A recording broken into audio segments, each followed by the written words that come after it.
Hello, I'm Hope and let's talk about the season 3 of H2O. Well, recently I felt nostalgic and you can definitely see that on my channel with all the games that I've played. But also I wanted to watch old Disney series that I used to obsess over as a kid, and weirdly, H2O pushed itself on me. And by pushing itself on me, I mean Netflix recommended it for the past 2 months, so I basically just gave in. The thing is, I could talk about the whole show, right? Because there are 3 seasons. But I want to focus on the last one.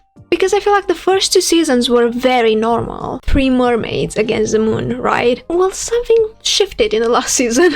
I don't know if it was the writers or something, but something shifted. A spoiler alert, I guess, if you haven't watched the show or the season 3 and you clicked on this video. The first big change of the last season is the fact that Emma, one of the 3 mermaids, left the show. I mean, didn't leave the show. She went away to travel the world with her parents as a mermaid. We're coming back to this. Apparently the actress had some scheduling conflicts with another show or a movie or something, so she basically said, "The mermaids, I'm gonna be a vampire." But the thing is, I was prepared for this. I knew Emma was going to leave the show. Like, I knew she's not part of season 3. But Louis? Completely forgot. Erased from my memory the fact that he leaves. So now we're starting season 3 with 2 of the main characters, the main cast, out.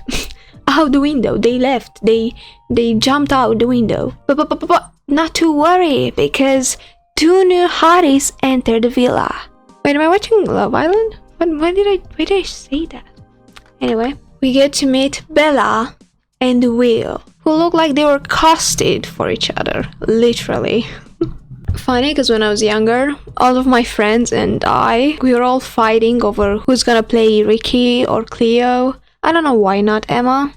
Don't know what happened there. But when Bella entered the show, everyone just wanted to be Bella. I remember we were playing like games to see who's gonna win to be Bella. Anyway. So you go from season 2 ending, where the girls, the 3 mermaids, Emma, Ricky, and Cleo, bet you didn't know that, are fighting Charlotte and taking away her powers. Kid stuff, right? To the first episode of season 3, where all of a sudden they get attacked by water tentacles. What? Where the moonpool is looking to commit a murder. It almost killed a man. He's fine. Yeah, I think he lost his flashlight, but he's fine. Is the difference between having like an obvious villain in Charlotte, like you when you're watching season 2, you know who's going to be the villain, who's going to be the obstacle in your hero's journey, right? And then in season 3 they went to, oh look, I've learned new special effects, how do I route them into the show? That's how it went. We all know that's how it went.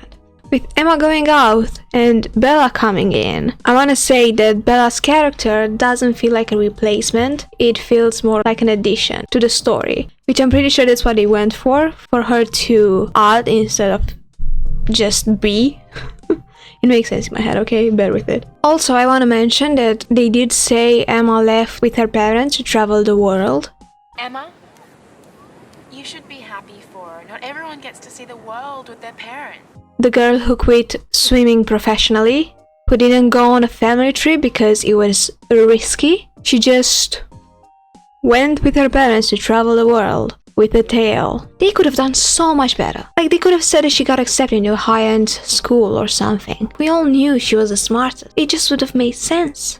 I should have written for this show. Acting, writing, I'm all here for it. Ironic how they switched on Cleo in the last season, because all of a sudden she's a scientist. She's doing research on rocks. I think she was like the smartest in her class or something, like something with science and biology. I don't remember. And finally, this year's Ducks in Science goes to Cleo Satori. I watched this like a week ago. Clothes disappearing. Where are they? Where do they go? What happens to them? This has absolutely nothing to do with the last season, but I love this question. Because they never addressed it. Not once. Throughout the whole 3 seasons, not once did they try to address it or give an idea of what happens. So I tried to come with an explanation on my own, and that's their fault. Because watching it back, what I imagined is... And if you have never played Sims 4, this will make no sense to you.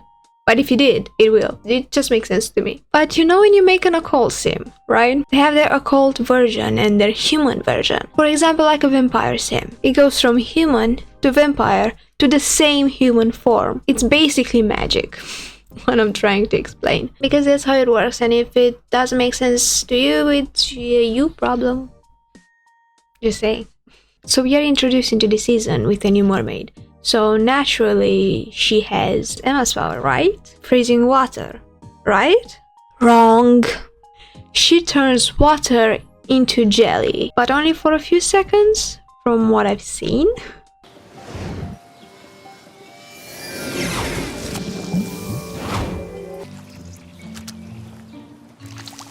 I have so many questions, and a lot of things happen. Like, there's an episode where she sneezes and all of the drinks turn into jelly. But instead of trying to find logic into fiction, I will praise them for not giving her Emma's power, because that would be so boring. Like, another mermaid with freezing water. It doesn't have that essence.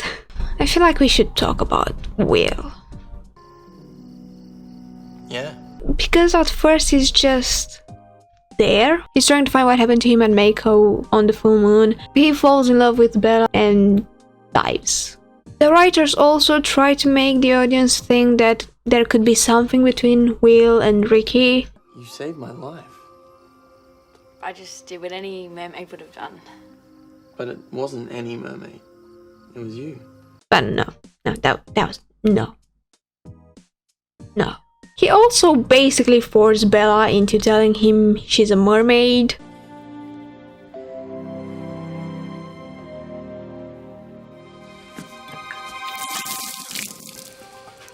He's a very pushy guy with all of the girls. And that's why I think that's all the segment he gets.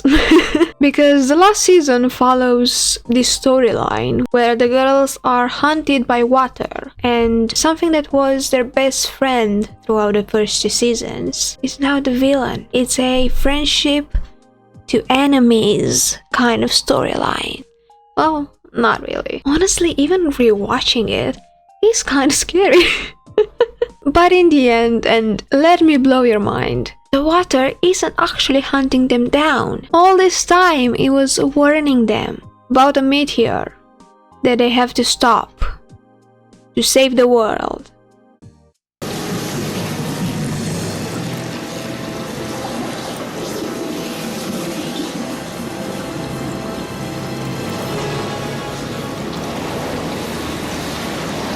Three mermaids. Yeah, and they did it. The fact that the powers, like their powers, completely changed this season. Not the power in itself, what it can do. Because what was very straightforward in the first 2 seasons, I think they added like that they can control the weather in season 2. But still, you knew that Cleo controls like the movement of the water, Ricky steams, and Emma freezes water, right? And then the weather thing... Anyway, but in season 3, it just kind of got out of control. Like all of a sudden Cleo can break a rock that comes from the moon with water in 2. Excuse me? So I guess in season 3 they kind of do whatever they want with their powers. But water isn't the only villain in this season. I know. I mean, technically it wasn't even a villain. But anyway, at some point we get to meet Sophie, Will's sister. Guess it runs in the family, doesn't it? She's someone who loves her brother dearly, so much that she steals from Mako to make them rich and live together somewhere, I don't know, far away. Hopefully, they didn't though. Just for them to have a better life. And she also kisses Zane, just to give her brother a better life. Isn't she just the best? And don't even get me started on Zane. In just a bit. I would actually argue that Sophie is a well, I was gonna say worse villain. Actually, she's a better villain than Charlotte. She's just worse. At the end of the day, all Charlotte wanted was to get Louis' attention, and she never really completely got it, because he's always been in love with Cleo. But Sophie, she's just evil. They tried to make her feel some kind of regret in the last episode, but I see through those eyes. She meant all of it. I think we'll always need each other. So you're coming home after this? We're going out to celebrate. Okay, well, have fun. I mean it. And speaking of evil, Zane. It's my new cafe. He went from this nonchalant, still bad guy who's trying to prove himself in front of his father and falls in love with a girl who is the complete opposite of him, financially at least, to a complete cad. I mean, if Ricky's love is something for him, it was that he just became less of a shitty person. And I don't think the writers just try to put Will in a better light than Zane. Because like they try to make Will this perfect replacement. Like he dives, he's nice to all of the girls, which is debatable. He can be sweet and romantic and already has a better relationship with Ricky because they already get along better than Zane and Ricky did in the last season. So obviously, he cheated on her with Sophie, Will's sister. And for what? Will diving? Winning? You're just gonna kiss another girl? He could have been so good. Like Louis and Zane in the second season. The flow between each other, like they were great boyfriends.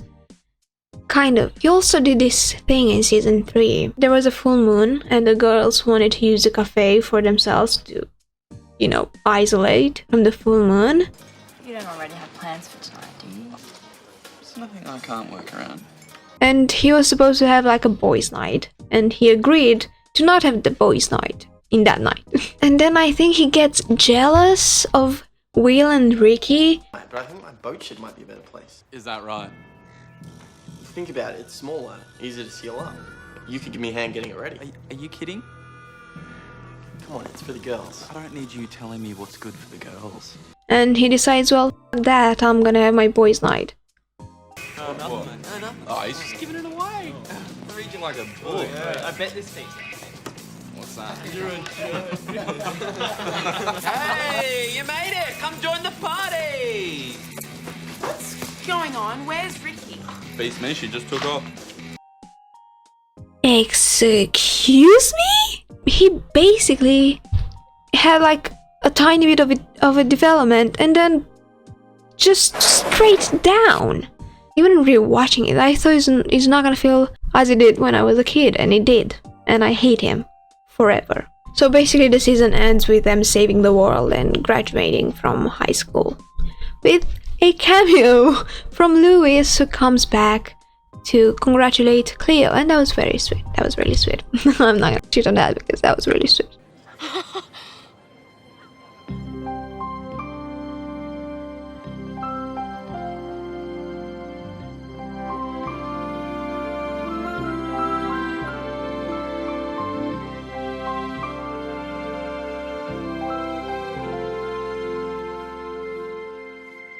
I think Zane kind of tries to make things right with Ricky. I started to think maybe season 3 just wasn't meant to happen.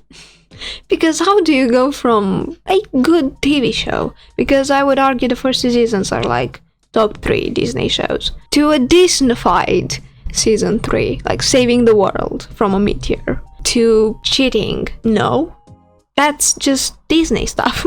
Don't bring that energy to this show. Well, they did. Oh, by the way, Cleo's dad got remarried this season with a lady. I don't remember her name. Very nice lady, that. Anyway, and the funny thing worth mentioning is the guy who researches rocks. Really? Who from? You know, I can't remember. So you've been out to Mako at all recently? He's basically kind of, again, there. He helps Sophie get to Mako. He kind of has a crush on Cleo, you know. I feel like they also really try to show us how Cleo's little sister, Kim,